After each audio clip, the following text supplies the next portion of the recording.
Shalom Bapak Ibu Saudara sekalian yang terkasih di dalam Tuhan. Bersyukur kalau hari ini kita boleh memasuki bulan Desember, bulan terakhir di tahun ini. Meskipun tahun ini kita menjalaninya dengan perasaan yang gundah gulana, tetapi kita perlu tetap bersyukur kepada Tuhan. Terlebih karena Dia adalah Allah yang Immanuel, Allah yang senantiasa beserta dengan kita.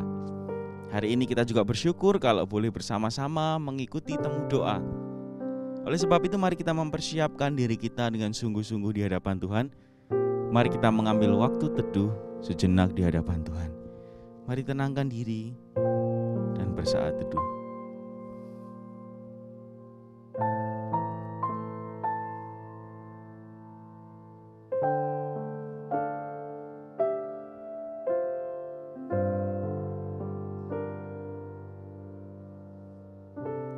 Bapa di surga, kami bersyukur karena Engkau adalah Allah yang tidak pernah sedetik pun meninggalkan kami.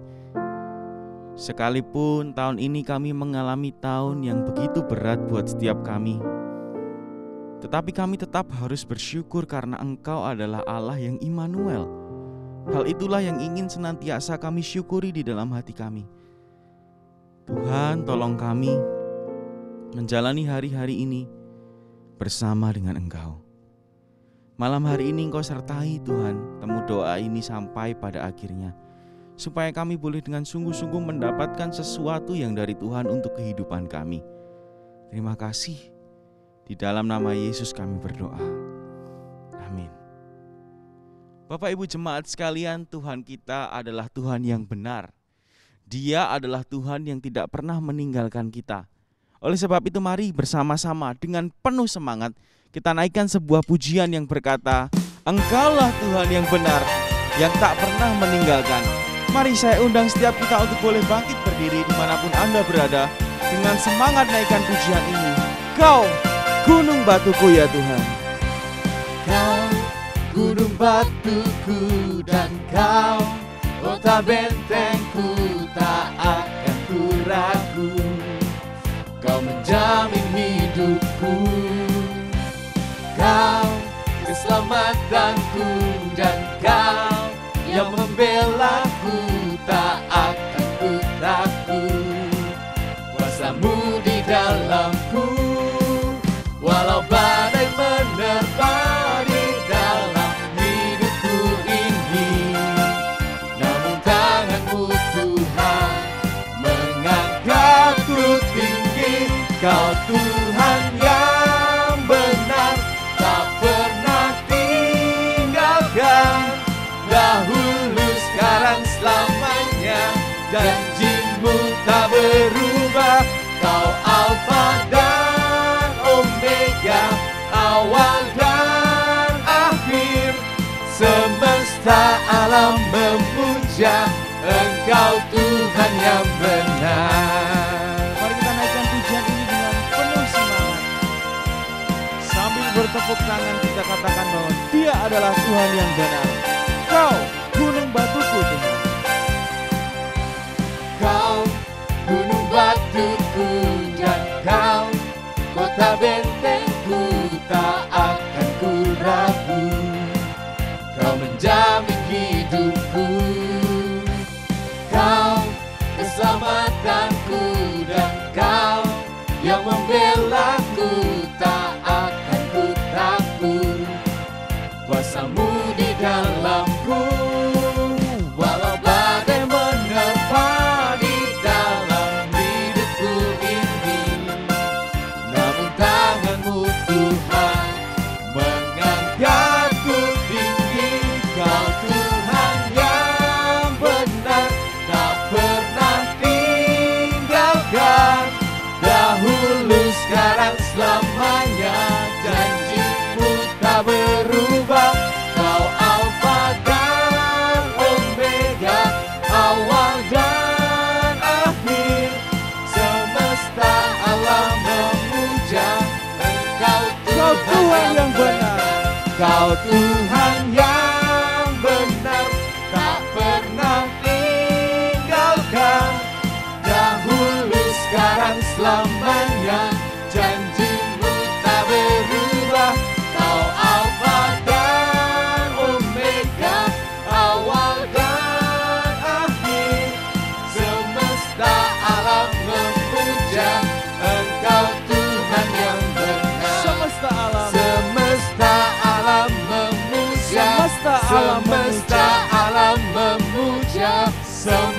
semesta alam memuja Engkau Tuhan yang benar. Mari kita memberikan setiap hormat, kemuliaan hanya bagi Tuhan. Terpujilah nama-Mu Tuhan, kini dan selamanya. Amin. Silakan duduk Bapak Ibu Saudara sekalian. Saat ini mari Bapak Ibu kita mempersiapkan hati kita untuk boleh berdoa di hadapan Tuhan.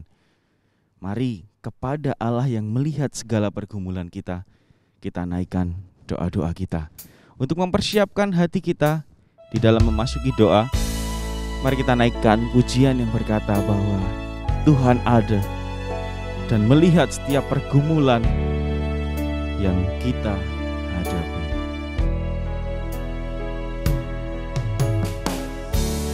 Tuhanlah jawaban, Dialah sumber kekuatan bagi setiap kita. dan sumber kekuatan di saat tak berdaya. Dia yang memegang tanganku. Sungguh Tuhanlah benar Dialah kubu pertahanan bagi setiap kita. dan kubu pertahanan di saat jiwaku berseru. Dia jadi pembelaku. Tuhan ada dan melihat pergumulan yang ku hadapi. Tuhan takkan tinggal diam, ku tak dibiarkan sendiri. Mari dengan sikap berdoa kita katakan pujian ini dari awal. Sungguh Tuhanlah jawaban. Sungguh Tuhanlah jawaban dan sumber kekuatan. Sebab di saat kami tidak Di berdaya, saat Engkau Allah tak yang memegang. berdaya, Dia yang memegang tanganku. Sungguh Tuhanlah menara dan kubu pertahanan di saat jiwaku berseru. Dia jadi pembelaku. Tuhan ada dan melihat pergumulan yang ku hadapi. Tuhan takkan tinggal diam, ku tak dibiarkan sendiri. Kepada Tuhan yang melihat setiap kehidupan kita, mari kita bersama-sama berdoa. Yang pertama, mari kita berdoa untuk kondisi kota Solo di tengah masa pandemi ini. Kita tahu dan mengerti bahwa kondisi Jawa Tengah dan Solo ada di dalam kondisi yang kurang baik. Mari kita berdoa menyerahkan ke dalam tangan Tuhan untuk setiap kita. Biarlah Tuhan menjagai dan menyertai kita, sehingga kita diberikan kesehatan dan kekuatan yang dari Tuhan untuk melewati masa pandemi ini dengan mengikuti protokol kesehatan dengan baik. Mari kita angkat suara bersama-sama berdoa untuk kondisi kota Solo dan kondisi setiap kita. Mari kita angkat suara, kita berdoa. Bapa di dalam surga, kami tahu bahwa di kota Solo dan di Jawa Tengah peningkatan virus corona itu begitu signifikan. Tetapi ya Tuhan, kiranya Engkau sendiri Allah yang boleh menolong setiap kami Tuhan. Berdoa kiranya Engkau sendiri Allah yang boleh menjamah setiap hati orang-orang yang ada di kota ini, sehingga mereka boleh mengikuti protokol kesehatan dengan serius, dengan sungguh-sungguh, sehingga kami boleh melindungi banyak orang. Tuhan, kiranya Engkau sendiri Allah yang boleh intervensi ya Tuhan. Kami tahu keadaan mungkin kurang baik, tetapi kami percaya bahwa Engkau Allah yang punya kuasa untuk memulihkan kota kami. Tuhan, kiranya Engkau sendiri Allah yang boleh memulihkan kota Solo ini ya Tuhan. Di dalam nama Tuhan Yesus kami berdoa Engkau juga memberikan kesehatan dan kekuatan bagi setiap kami, untuk kami boleh melewati masa pandemi ini seturut dengan kehendak-Mu. Kami tahu tidak mudah, tetapi kami percaya bahwa di dalam Tuhan Engkau Allah yang memampukan setiap kami. Terima kasih ya Tuhan, terima kasih. Di dalam nama Yesus kami berdoa dan mengucap syukur.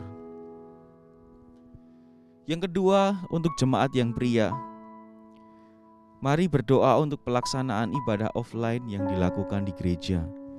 Mari berdoa untuk tim dalam melakukan persiapan dalam protokol kesehatan dan berbagai macam hal yang ada, kiranya dapat membantu jemaat untuk juga boleh menikmati ibadah.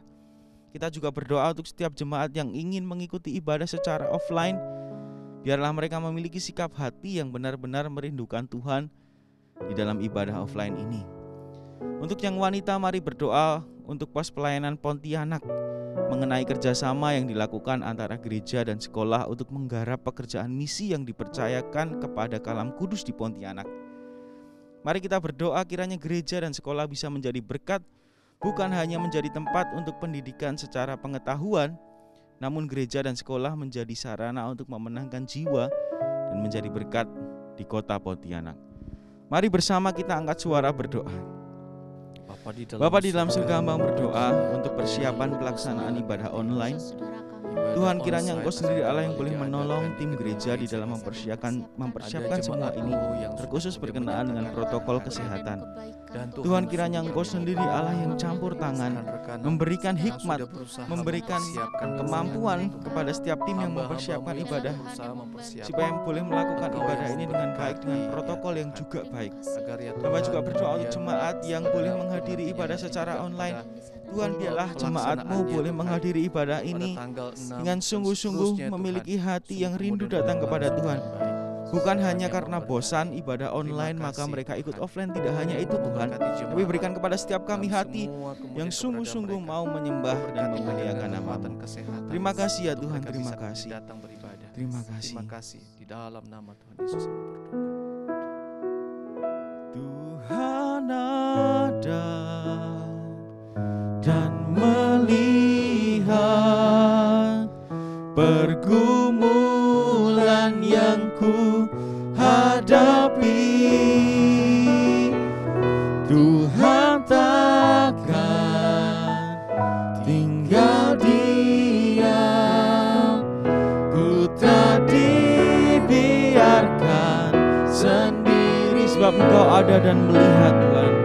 Tuhan ada dan melihat pergumulan yang ku hadapi. Tuhan takkan tinggal diam, ku tak dibiarkan sendiri. Mari jemaat kita juga berdoa untuk persiapan gereja dan sekolah di dalam melakukan persiapan Natal, baik itu di gereja maupun di sekolah.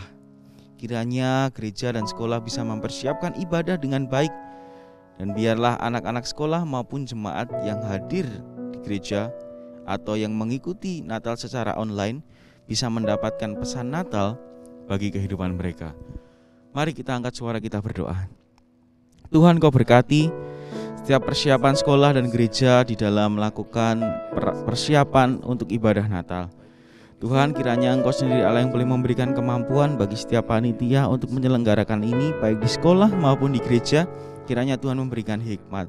Mama juga berdoa, biarlah kalaupun nanti ada orang yang datang, jemaat yang datang, atau anak-anak yang datang secara offline maupun online, semuanya Tuhan jamah supaya mereka boleh mendapatkan pesan Natal yang baik, pesan tentang kelahiran Sang Immanuel, Allah yang beserta dengan setiap kami. Terima kasih ya Tuhan, kami menyerahkan persiapan ini ke dalam tangan-Mu. Di dalam nama Tuhan Yesus kami berdoa dan mengucap syukur. Filipi 4 ayatnya yang ke-6 sampai yang ke-7 berkata demikian.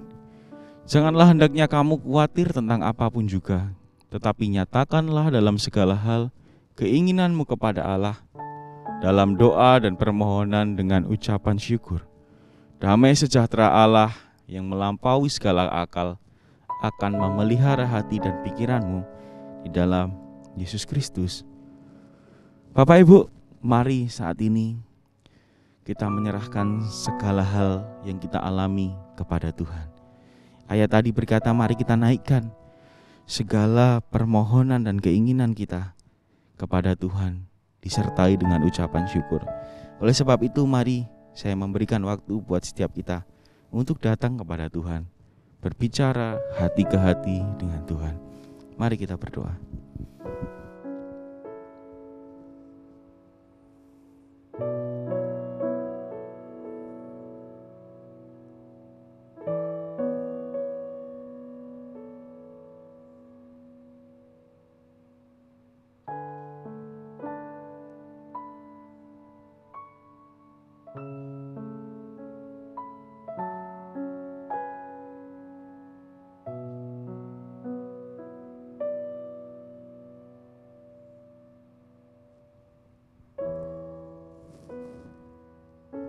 Bapa di dalam surga, inilah permohonan, kerinduan, dan harapan dari anak-anak-Mu. Kiranya Engkau sendiri Allah yang boleh menjawab sesuai dengan kehendak hati Tuhan. Terima kasih. Di dalam nama Yesus kami berdoa dan mengucap syukur. Amin. Saat ini kita akan mendengarkan firman Tuhan. Bapak Ibu, mari kita mempersiapkan hati kita dengan sebuah pujian. Bersama-Mu Bapa, ku lewati semua.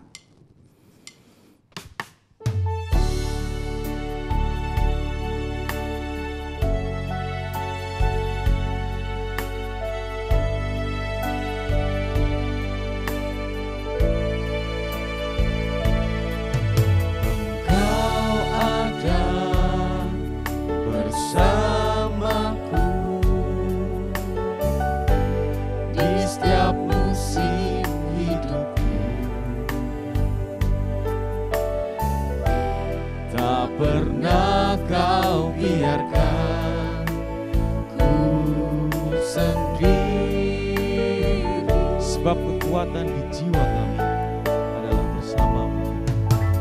Kekuatan di jiwaku adalah bersama-Mu. Tak pernah ku ragukan kasih-Mu. Bersama-Mu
Anugerah-Mu besar melimpah bagiku.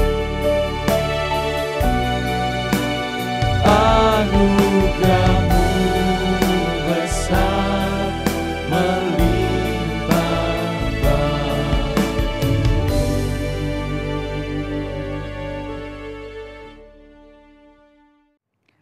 Mari Bapak Ibu Saudara yang terkasih di dalam Tuhan, sebelum kita akan merenungkan firman Tuhan, kita berdoa. Kepadamu ya Allah kami datang dan memohon.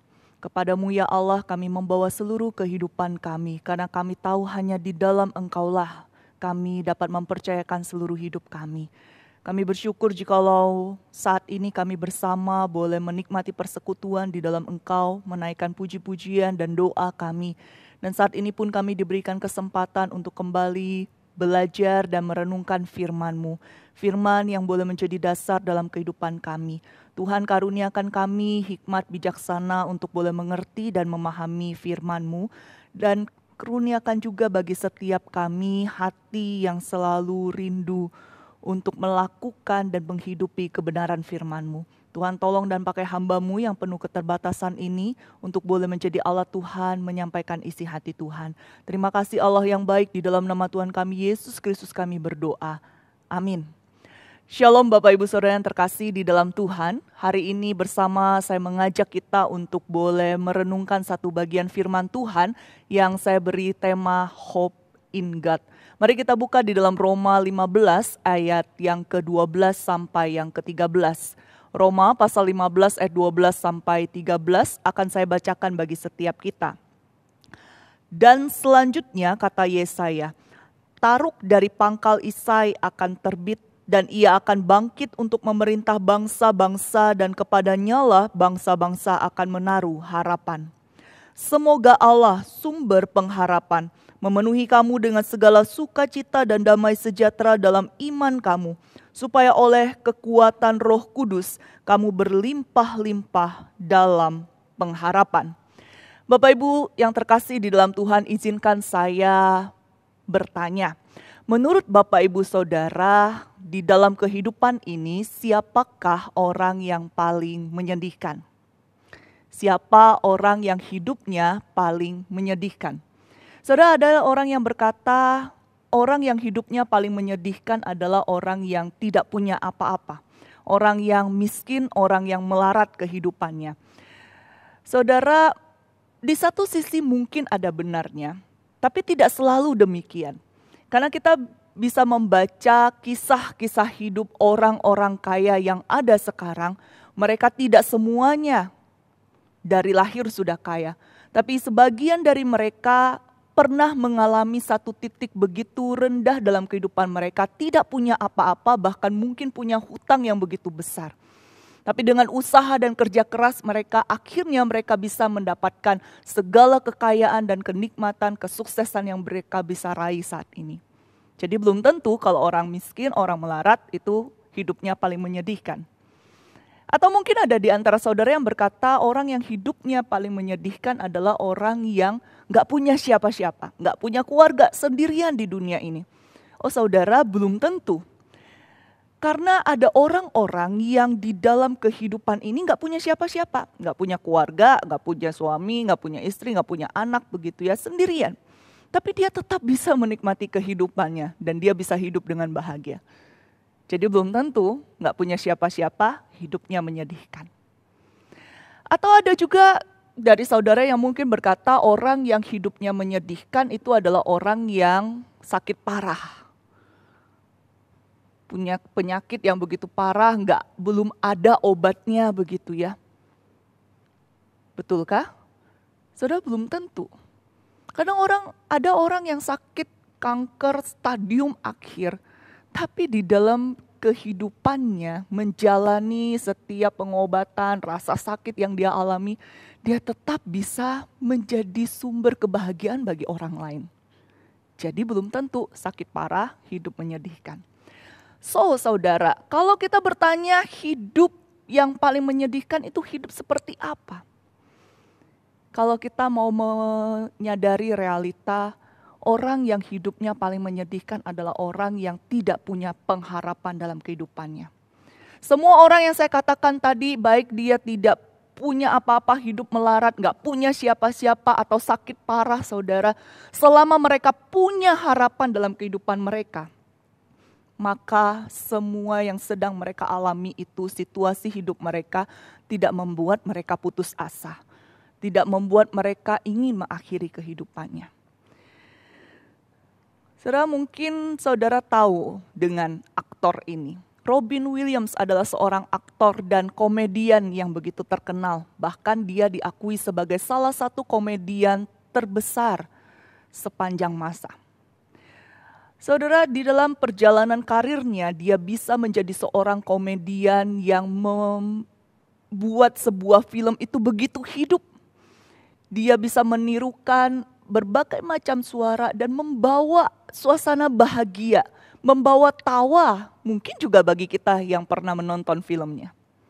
Tapi tahukah saudara, seorang komedian yang bisa membuat banyak orang bahagia dan tertawa, ternyata dalam kehidupannya begitu menyedihkan. Di tahun 2014 di usia yang ke-63 saudara, Robin Williams memutuskan untuk mengakhiri hidupnya dengan menggantung diri di rumahnya. Saudara, banyak spekulasi sekitar kematian dari Robin Williams. Namun diketahui karena dia menderita satu penyakit membuat dia begitu depresi, putus asa dan akhirnya memutuskan untuk tidak lagi mau menjalani kehidupannya. Bapak Ibu Saudara yang terkasih di dalam Tuhan, tidak lagi memiliki pengharapan dalam kehidupan ini, sungguhlah satu hal yang sangat mengerikan. Karena harus kita akui saudara, harapan itu adalah sebuah kekuatan yang sangat dahsyat dalam menggerakkan kehidupan setiap umat manusia. Seburuk apapun kehidupan seorang manusia, selama dia masih punya pengharapan, maka dia akan terus berjuang sampai pada titik akhirnya. Terus berjuang dan terus berjuang. Namun satu hal yang saya ingin kita sama-sama sadari. Bukan hanya orang yang tidak punya pengharapan hidupnya menyedihkan. Tapi orang yang punya pengharapan tapi berharap akan sesuatu yang salah, didasari pada hal yang salah, maka orang itu juga sama menyedihkannya. Saudara, mungkin kita tahu kisah tentang orang-orang Nazi. Orang-orang di Jerman yang mereka di satu masa itu hidup di dalam sebuah kondisi yang begitu buruk, perekonomian yang buruk. Lalu kemudian muncul satu orang yang bernama Joseph Goebbels. Saudara, dengan propaganda yang dia sampaikan, dengan kata-kata yang sebenarnya adalah sebuah kebohongan, tapi berulang-ulang dia ucapkan dan menjadi sebuah kebenaran, membawa pengharapan palsu bagi orang-orang di Jerman sana. Saudara, lihat apa yang terjadi. Mereka sanggup, khususnya Nazi itu, Adolf Hitler, sanggup membantai 6 juta orang Yahudi. Hanya karena sebuah pengharapan yang salah. Karena mereka menganggap kehidupan yang buruk yang mereka alami itu karena orang Yahudi. Sehingga kalau orang Yahudi dilenyapkan dari muka bumi ini, maka kehidupan mereka bisa lebih baik. Saudara yang terkasih di dalam Tuhan, setiap kita, saya, saudara, kita hidup, menjalani kehidupan kita, digerakkan oleh pengharapan-pengharapan. Saat ini kita dalam kondisi yang tidak mudah, sulit. Mungkin juga sebagian dari kita sudah mulai merasa tercekik oleh kondisi ini. Tapi kita tetap punya pengharapan. Kita tetap berharap kondisi ini bisa segera berlalu, kita bisa kembali kepada kehidupan kita seperti sedia kala atau mungkin lebih baik. Namun pertanyaan besarnya saudara, pengharapan yang kita miliki sekarang, ini adalah pengharapan yang kita dasarkan pada apa? Saudara, kalau dunia mengajarkan pengharapan kita ini adalah berbicara tentang bagaimana kita bisa mengharapkan sesuatu yang baik dari situasi yang terjadi dari kehidupan ini. Oh saudara, seringkali kita salah membedakan antara yang namanya harapan, positive thinking, optimisme begitu ya. Saudara, sebagai anak-anak Tuhan, orang-orang Kristen, kita menjalani hidup kita bukan dengan optimisme, bukan dengan positive thinking, tapi dengan harapan di dalam Kristus Yesus.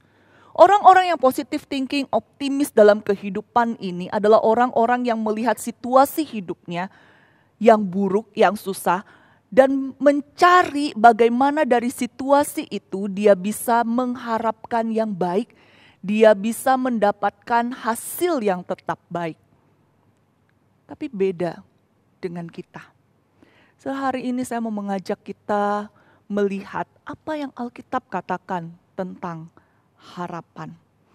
Saudara, harapan di dalam perjanjian lama itu menggunakan dua kata, yaitu yakal atau kafa. Dua-duanya ini menggambarkan satu keadaan di mana seseorang itu menunggu. Seseorang itu mengharapkan atau punya perasaan mengharapkan sesuatu. Lalu kemudian di perjanjian baru menggunakan satu kata yaitu elpis. Sama saudara, mengharapkan atau percaya. Nah pertanyaannya ketika Alkitab menggunakan kata-kata ini untuk menggambarkan tentang hope, tentang harapan itu, yang mengatakan bahwa sedang menunggu. Nah apa yang sedang ditunggu saudara? Bapak Ibu Saudara yang terkasih di dalam Tuhan, Roma pasal 15 ayat 12 dan 13. Khususnya di ayat yang ke-12 dikutip oleh Rasul Paulus dari kitab Yesaya. Saudara, ketika Nabi Yesaya mengatakan hal ini, saat itu bangsa Israel sedang dalam kondisi yang buruk. Mereka ada di dalam pembuangan kehidupan, mereka menderita. Namun Yesaya menjadi Nabi Allah yang menyampaikan berita pengharapan bagi bangsa Israel. Dan dikatakan pengharapan mereka itu adalah sebuah pengharapan menanti-nantikan. Apa yang dinanti-nantikan saudara? Allah. Yang mereka nanti-nantikan adalah Allah. Dan kepada Allah lah pengharapan mereka itu ditaruh. Saudara yang terkasih di dalam Tuhan, ketika kita memasuki masa Advent ini, kita sedang menanti-nantikan. Kristus sudah datang 2000 tahun yang lalu, menggenapkan karya Allah yang luar biasa bagi umat manusia. Kehadirannya di tengah dunia membawa keselamatan bagi dunia. Namun Allah juga berjanji, Kristus yang telah lahir sebagai manusia, mati di atas kayu salib, bangkit pada hari ketiga dan telah naik ke surga. Kristus itu akan datang kembali. Saudara yang terkasih di dalam Tuhan, kita adalah dalam masa penantian. Menanti dengan pengharapan bahwa Kristus satu waktu nanti akan kembali hadir di tengah dunia ini. Bapak Ibu Saudara yang terkasih di dalam Tuhan, harapan di dalam Kristus bukan didasarkan pada kemungkinan-kemungkinan. Namun ini adalah sebuah pilihan. Pilihan untuk apa saudara? Pilihan untuk percaya. Karena apa yang telah Allah kerjakan di dalam Yesus Kristus. Kita mempersiapkan diri merayakan Natal. Mengingat kembali peristiwa 2000 tahun lalu, Allah yang hadir di tengah umat manusia. Allah yang menyatakan dengan real penyertaannya bagi manusia. Saudara, apa yang terjadi 2000 tahun lalu itu menjadi dasar bagi setiap kita untuk menaruh pengharapan kita di dalam Tuhan. Saudara, sebagai manusia yang terbatas, kita tidak tahu apa yang akan terjadi di masa depan. Kita tidak bisa melihat bahkan mungkin tanda-tanda yang memberikan kepastian bagi kita. Namun ingat, pengharapan kita bukan didasarkan pada apa yang bisa dilihat oleh mata kita, apa yang bisa didengar oleh telinga kita. Tapi pengharapan kita didasarkan kepada Allah sendiri, pencipta alam semesta ini, pemelihara kehidupan kita, dan bahkan Allah yang datang sendiri untuk menyelamatkan setiap kita manusia yang berdosa. Kepada Dia pengharapan kita, saudara. Oleh sebab itu, Ini situasi yang tidak mudah. Saya tidak berkata bahwa dengan kita mengatakan, oh Tuhan, aku berserah, aku berharap, aku percaya. Lalu kemudian situasi kita berubah 180 derajat. Kita tidak lagi terlilit dengan segala kesusahan akibat krisis ekonomi yang terjadi. Kita tidak lagi perlu merasa was-was karena situasi pandemi ini. Enggak, saudara. Tapi ketika kita berkata, Tuhan, aku berserah, aku berharap hanya kepadamu. Ini adalah sebuah pengakuan bahwa aku tidak berjalan dalam kehidupan ini sendirian. Tuhan bersama-sama denganku menjalani kehidupan ini. Dan itu yang membuat aku terus bisa berjuang dan berharap dalam hidup ini. Saudara yang terkasih di dalam Tuhan, seorang yang tidak diketahui siapa namanya, membuat satu pernyataan seperti ini. Life with Christ is hope without end. Without Him is the end of hope. Hidup bersama Kristus adalah pengharapan tanpa akhir. Tanpa Dia adalah akhir dari sebuah pengharapan. Saudara, Kristus telah hadir, datang ke dunia ini bagi setiap kita umat manusia. Dia datang membawa pengharapan. Manusia yang tidak lagi punya pengharapan, hidup di dalam kegelapan, tidak sanggup melepaskan diri. Tapi Allah hadir, melepaskan kita, membawa pengharapan bagi engkau dan saya. Saudara, mungkin ini sudah berulang kali saudara dengar dan saudara bosan mungkin ya.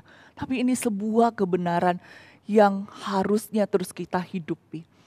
Kalau Allah mau merendahkan diri sedemikian rupa menjadi manusia, bahkan menjadi seorang bayi yang terlihat begitu rapuh dan lemah. Dia datang untuk menyatakan kasih-Nya bagi engkau dan saya. Dia datang untuk menyatakan pertolongan-Nya, menggenapkan karya keselamatan Allah Bapa. Saudara, apalagi sih yang tidak Dia berikan bagi kebaikan kita? Allah menjadi pengharapan kita. Bapak Ibu Saudara yang terkasih di dalam Tuhan, berharap kepada Allah. Kesetiaan Allah di masa lalu, itulah yang menjadi motivasi pengharapan kita akan masa depan. Saudara, jangan pernah berputus asa dengan kondisi hidupmu sekarang. Jangan merasa lelah dengan apa yang sedang engkau alami. Di saat engkau merasa terpuruk, di saat engkau merasa tidak lagi berdaya, oh saudara, justru di saat itu engkau harus semakin mendekatkan dirimu kepada Tuhan, berpegang erat kepadanya. Bahkan di saat engkau merasa engkau tidak bisa lagi percaya kepada Allah karena apa yang engkau alami. Oh justru di saat itu saudara, engkau harus memaksa diri untuk percaya. Mengingatkan diri, sekalipun aku tidak tahu apa yang harus aku percayai. Tapi aku mau belajar merendahkan diri dan percaya kepada Allah yang mengasihiku. Bapak, Ibu, Saudara yang terkasih di dalam Tuhan, izinkan saya mengakhiri renungan kita pada hari ini dengan satu Mazmur, yaitu Mazmur 42 dan 43. Saudara, menarik sekali Mazmur 42 dan 43 ini, khususnya di ayat yang ke-6 dan 12 dari Mazmur 42 dan ayat yang ke-5 dari Mazmur 43. Kalau saudara perhatikan, Mazmur ini dalam 3 ayat ini menggunakan kata-kata yang sama dan ini mengingatkan kita, hai anak-anak Tuhan, berharap kepadanya. Izinkan saya bacakan ayat-ayat ini saudara. Mazmur 42 ayat yang ke-6. Mengapa engkau tertekan hai jiwaku dan gelisah di dalam diriku? Berharaplah kepada Allah.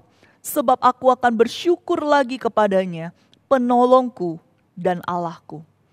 Ayat yang ke-12 dari nomor yang 42 ini saudara. Mengapa engkau tertekan, hai jiwaku, dan mengapa engkau gelisah di dalam diriku? Berharaplah kepada Allah, sebab aku bersyukur lagi kepadanya, penolongku dan Allahku. Mazmur 43 ayat yang kelima. Mengapa engkau tertekan, hai jiwaku, dan mengapa engkau gelisah di dalam diriku? Berharaplah kepada Allah, sebab aku bersyukur lagi kepadanya, penolongku dan Allahku. Mari kita berdoa. Bapak Ibu Saudara yang terkasih di dalam Tuhan, saat ini ambillah waktu secara pribadi.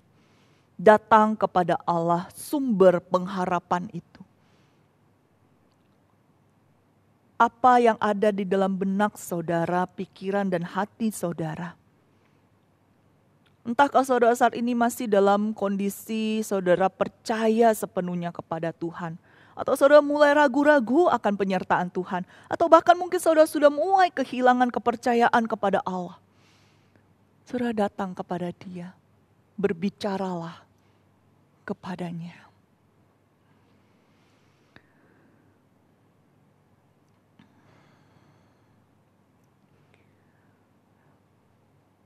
Bapa di dalam sorga, kami bersyukur untuk pemeliharaan-Mu bagi kehidupan kami. Oh Tuhan, sebagai manusia harus kami akui bahwa ada kalanya dalam kehidupan ini kami merasa begitu lelah dan bahkan putus asa. Dan bahkan mungkin kami mulai kehilangan pengharapan di dalam Engkau. Karena apa yang terlihat oleh mata kami, terdengar oleh telinga kami, terasa oleh indera-indera kami. Oh Tuhan, itu membuat kami tidak bisa melihat bahwa Engkau Allah yang bekerja di dalam kehidupan kami. Oh Tuhan, tolonglah kami anak-anak-Mu ini. Kami lemah, kami tidak berdaya. Bahkan untuk percaya kepadamu pun kami membutuhkan anugerah-Mu.